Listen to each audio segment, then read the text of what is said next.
Thiruvankulam POCSO കേസിൽ തെളിവെടുപ്പിനിടെ ജനരോഷം. പ്രതിയെ ആക്രമിക്കാൻ ശ്രമിച്ച നാട്ടുകാരെ പോലീസ് തടഞ്ഞു. തെളിവെടുപ്പ് 5 മിനിറ്റിൽ പൂർത്തിയാക്കി പോലീസ്.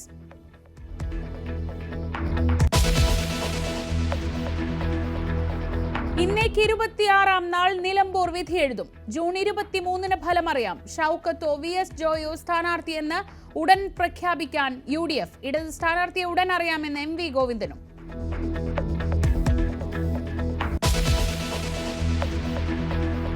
ऑपरेशन सिंदूर सिर्फ एक सैन्य मिशन नहीं है, ये हमारे संकल्प, साहस और बदलते भारत की तस्वीर है. ഓപ്പറേഷൻ സിന്ദൂർ ഭീകരവിരുദ്ധ പോരാട്ടത്തിൽ ആത്മവിശ്വാസം നൽകിയെന്ന് മൻ കി ബാത്തിൽ പ്രധാനമന്ത്രി നരേന്ദ്രമോദി.